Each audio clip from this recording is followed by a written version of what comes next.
প্রিয় শিক্ষার্থী বন্ধুরা, চলে আসলাম পঞ্চম অধ্যায়ের বেসিক কনসেপ্ট সম্পর্কিত আরও একটি ক্লাস নিয়ে। আজকে আমরা আলোচনা করব মূলত হিসাব সম্পর্কিত কিছু ধারণা, অর্থাৎ এই ক্লাসে আমরা কয়েকটা হিসাব দেখে নেব এবং হিসাবের মধ্যে মূলত আমাদের যে যে কাজগুলো করতে হয় প্রত্যেকটা কাজই এখানে ব্যাখ্যা আকারে বলার চেষ্টা করব।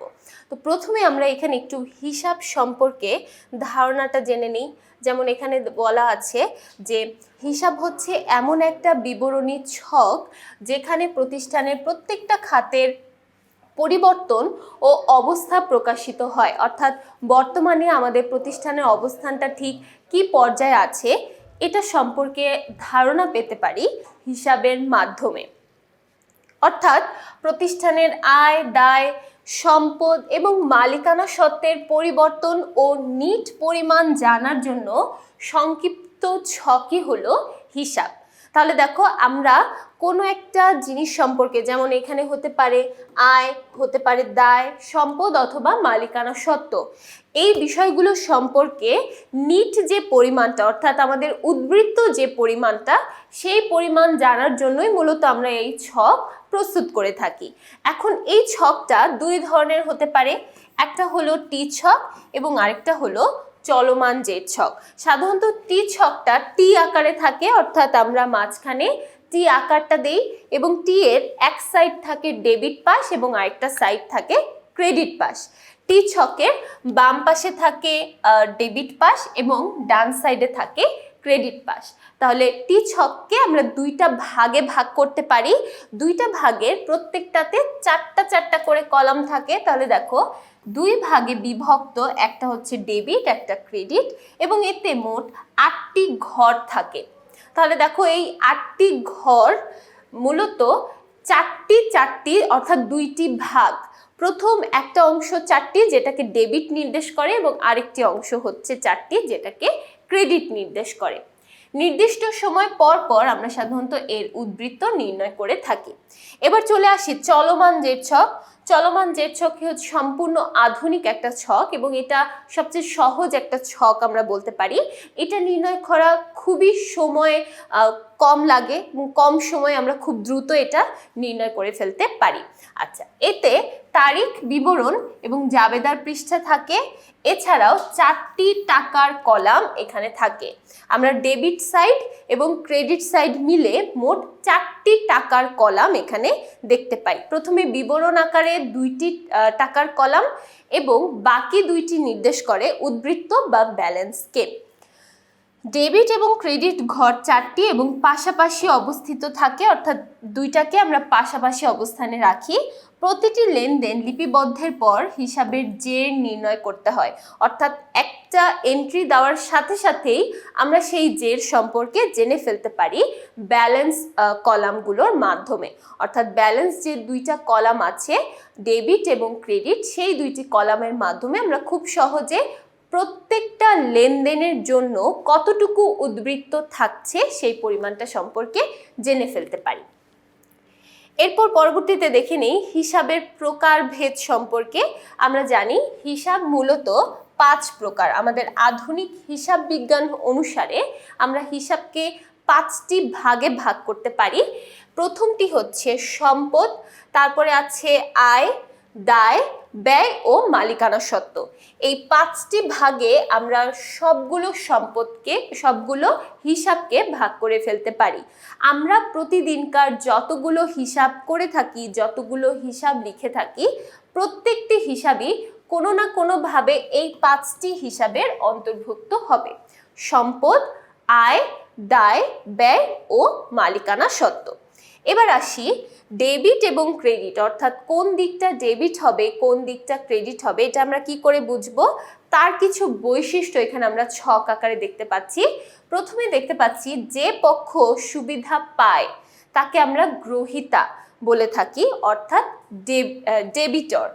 আবার যে পক্ষ সুবিধা দিয়ে থাকে তাকে আমরা বলে থাকি দাতা বা ক্রেডিটর। তাহলে দেখো, যে গ্রহীতা তাকে আমরা ডেটর বলে থাকি এবং যে দাতা তাকে আমরা বলে থাকি ক্রেডিটর। তাহলে একটা হচ্ছে ডেটর এবং আরেকটা হচ্ছে ক্রেডিটর। হিসাবের বাম দিকে ডেবিট এবং সুবিধা গ্রহণকারীদের হিসাবসমূহ লেখা হয়।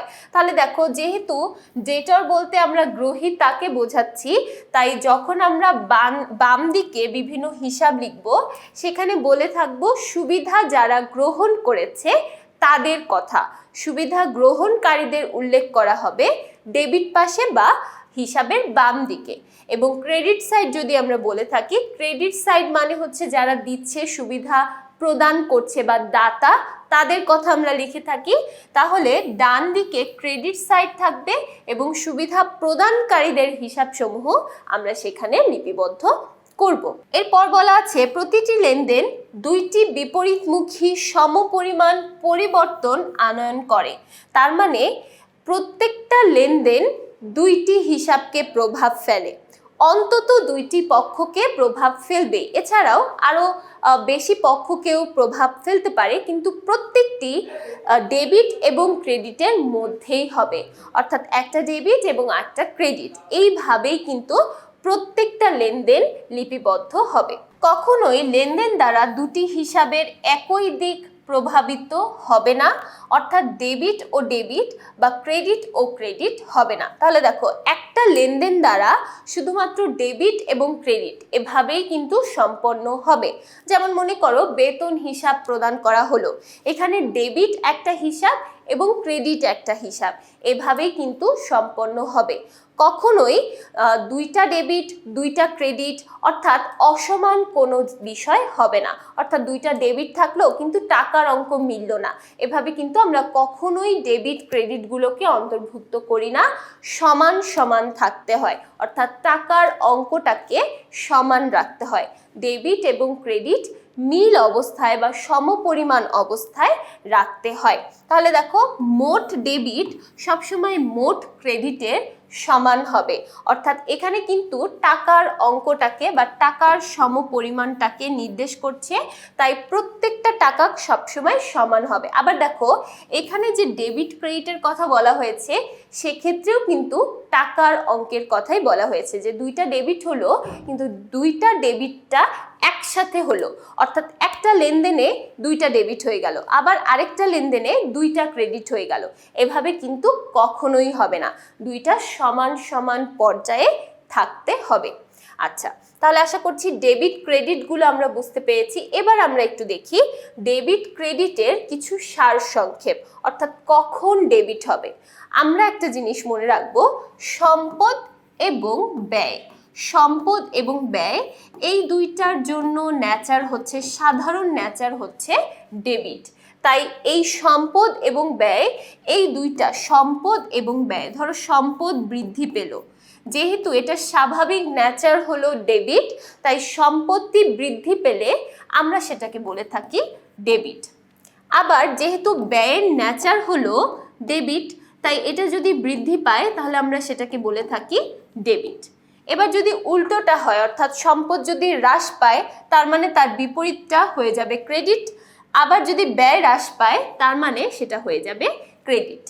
এছাড়া এই সম্পদ ব্যয় ছাড়া আমরা কিন্তু আরও তিনটা হিসাব জানি। একটা হলো আয়, মালিকানা সত্ত্ব এবং দায়। তাহলে এবার আয়, মালিকানা সত্ত্ব এবং দায় দেখি। আয়, মালিকানা সত্ত্ব এবং দায়, এই তিনটার স্বাভাবিক ন্যাচার হচ্ছে ক্রেডিট। আয়, মালিকানা সত্ত্ব এবং দায়, এই তিনটার স্বাভাবিক ন্যাচার হলো ক্রেডিট। তাহলে দেখো, এই তিনটা যদি বৃদ্ধি পায়, অর্থাৎ আয় বৃদ্ধি পেল বা মালিকানা সত্ত্ব বৃদ্ধি পেল, দায় বৃদ্ধি পেল, তাহলে আমরা সেটাকে বলে থাকি ক্রেডিট। কিন্তু এই তিনটা যদি কোনো কারণে হ্রাস পায়, তখন কিন্তু সেই হ্রাস পাওয়ার জন্য এই তিনটা হয়ে যাবে ডেবিট। অর্থাৎ আয় যদি হ্রাস পায় তাহলে সেটা হয়ে যাবে ডেবিট, মালিকানা সত্ত্ব হ্রাস পেলে হয়ে যাবে ডেবিট, এবং দায় হ্রাস পেলে হয়ে যাবে ডেবিট। তাহলে দেখো, আমরা সব একদম সিম্পলভাবে মনে রাখতে পারি, সম্পদ এবং ব্যয় এটা স্বাভাবিক ন্যাচার ডেবিট, তাই যদি বৃদ্ধি পায় হয়ে যাবে ডেবিট। আবার আয়, মালিকানা সত্ত্ব এবং দায় এটা স্বাভাবিক ন্যাচার হলো, এটা হয়ে যায় ক্রেডিট। তাই যদি এটা বৃদ্ধি পায় তাহলে অবশ্যই হয়ে যাবে ক্রেডিট, কিন্তু যদি হ্রাস পায় তাহলে তার উল্টোটা হয়ে যাবে, অর্থাৎ যেটা স্বাভাবিক ন্যাচার তার উল্টোটা হবে যদি সেটা হ্রাস পায়। এখন দেখো, এই কথাটাই কিন্তু এখানে বলা হয়েছে, আমরা এখানে দেখতে পাচ্ছি যখন সম্পত্তি বৃদ্ধি পায় তখন সেটা হয়ে যায় ডেবিট, ব্যয় বৃদ্ধি পেলে হয় ডেবিট, আয় হ্রাস পেলে সেটা হয় ডেবিট, মালিকানা সত্ত্ব দায়। অর্থাৎ এই তিনটা যেহেতু স্বাভাবিক নেচার ক্রেডিট, তাই এই তিনটা যদি হ্রাস পেয়ে যায় তাহলে সেটা হয়ে যাবে ডেবিট, আর এই দুইটার স্বাভাবিক নেচার যেহেতু ডেবিট তাই বৃদ্ধি পেলে এটা হয়ে যাবে ডেবিট।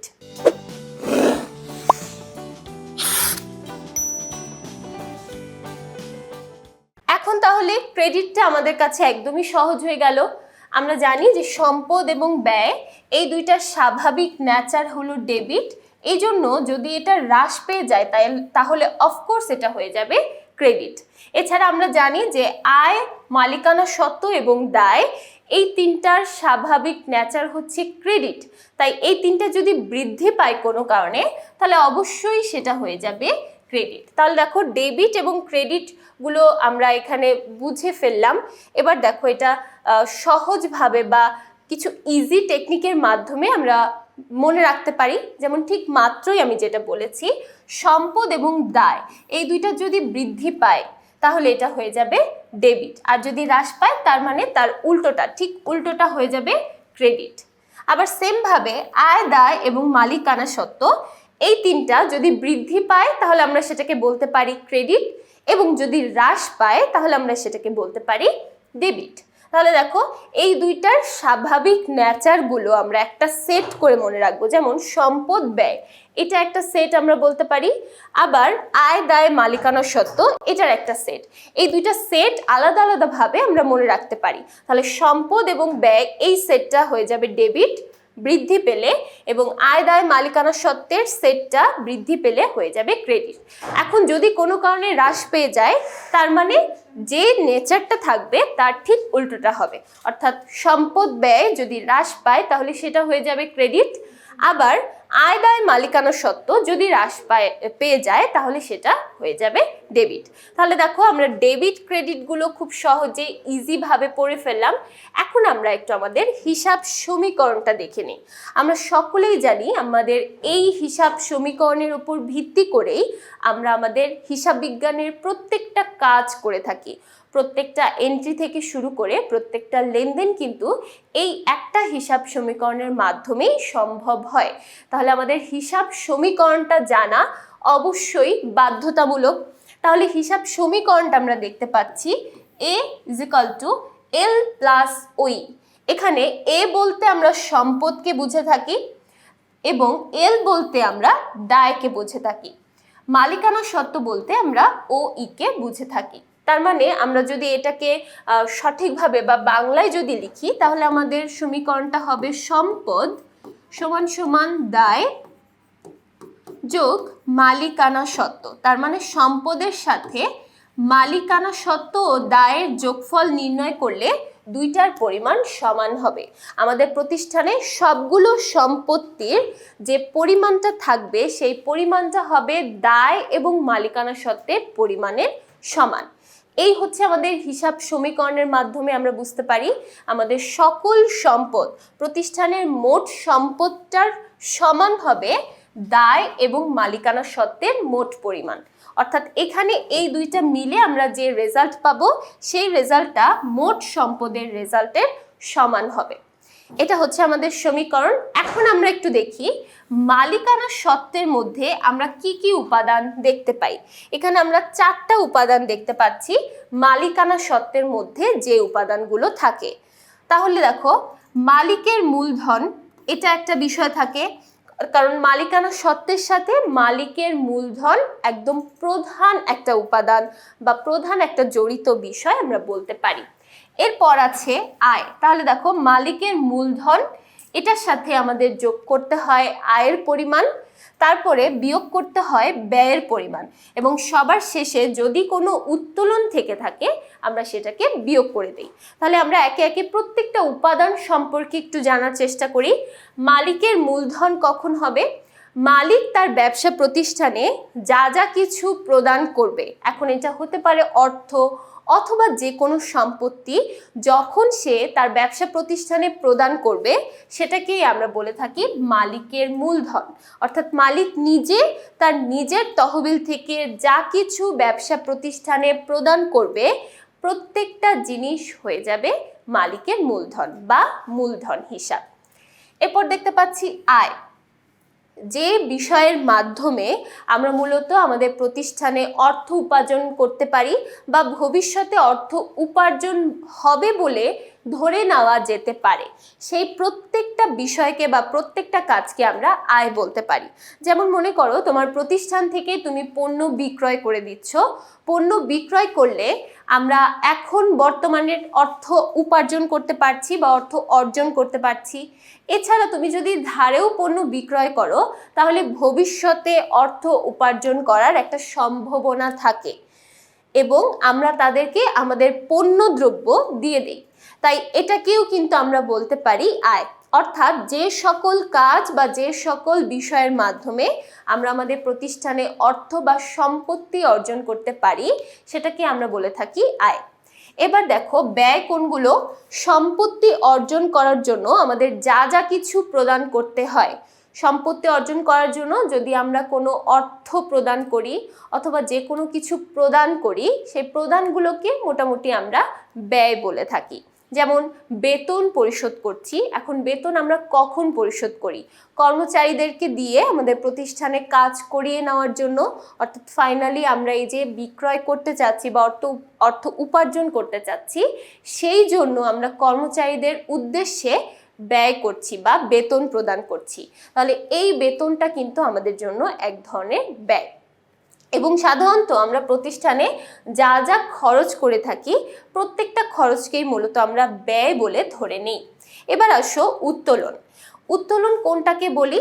মালিক তার ব্যবসা প্রতিষ্ঠান থেকে যা কিছু নিজে গ্রহণ করে নিবে বা নিজে তুলে নিবে, অর্থাৎ ব্যবসা প্রতিষ্ঠানে ছিল সেখান থেকে সে যদি নিয়ে যায় নিজের ব্যবহারের জন্য, নিজের পার্সোনাল ব্যবহারের জন্য বা পরিবারের ব্যবহারের জন্য, তখন আমরা সেটাকে বলে থাকি উত্তোলন। তাহলে দেখো ব্যবসা প্রতিষ্ঠানের মালিকই হচ্ছে সবকিছু, মালিকের উপরই মূলধনও ডিপেন্ড করে, উত্তোলন ডিপেন্ড করে, আবার প্রত্যেকটা বিষয় কিন্তু মালিকের ওপর ডিপেন্ড করে। তাই মালিক যদি নিজে তার ব্যবসা প্রতিষ্ঠান থেকে কোনো কিছু তুলে নেয় বা গ্রহণ করে অথবা ব্যবহার করে সেটাকে আমরা বলে থাকি উত্তোলন। এখন সে তার অর্থও ব্যবহার করতে পারে অথবা যে পণ্য নিয়ে ব্যবসা করছে সেই পণ্যও ব্যবহার করতে পারে, যে কোনো কিছুই কিন্তু সে চাইলে ব্যবহার করতে পারে, ইভেন যে কোনো সম্পত্তিও কিন্তু সে চাইলে ব্যবহার করতে পারে। প্রত্যেকটা জিনিস হয়ে যাবে উত্তোলন। তাহলে এবার আসো আমরা একটু আমাদের এই হিসাব সমীকরণের একটা এক্সপান্ডেড সমীকরণটা দেখি। এখানে দেখতে পাচ্ছি ও ইটাকে ভেঙে আমরা এই বড় আকারে লিখেছি। তাহলে দেখো ওই ইটাকে যদি আমরা ভেঙে দেই তাহলে কি হচ্ছে? সি। সি বলতে বোঝানো হয়েছে মালিকের মূলধন, আমরা একটু আগেই দেখেছি। সি হচ্ছে মূলধন, আর হচ্ছে আয়, আর অর্থাৎ রেভিনিউ, এক্স বলতে বোঝানো হয়েছে এক্সপেন্স অর্থাৎ ব্যয়, এবং ডি বলতে বোঝানো হয়েছে ড্রয়িংস বা উত্তোলন। তাহলে দেখো আমরা যদি মালিকের মূলধনের সাথে আয়টাকে যোগ করে দেই, আমাদের ব্যয়গুলোকে এবং উত্তোলনগুলোকে মাইনাস করে দেই, তাহলে ফাইনালি আমরা এখান থেকে আমাদের ও ই অর্থাৎ মালিকানা সত্ত্বের পরিমাণ পেয়ে যাব।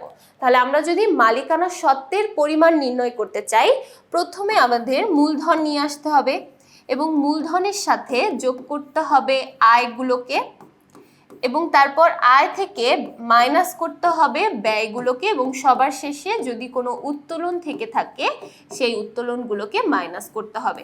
তাহলে আমরা ফাইনালি এটার রেজাল্ট হিসেবে পেয়ে যাব মালিকানা সত্ত্ব।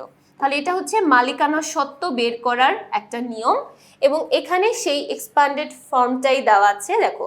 তাহলে আমরা যদি এই পুরো সমীকরণটাকে ভেঙে বিশ্লেষণ আকারে লিখতে চাই তাহলে কি হবে?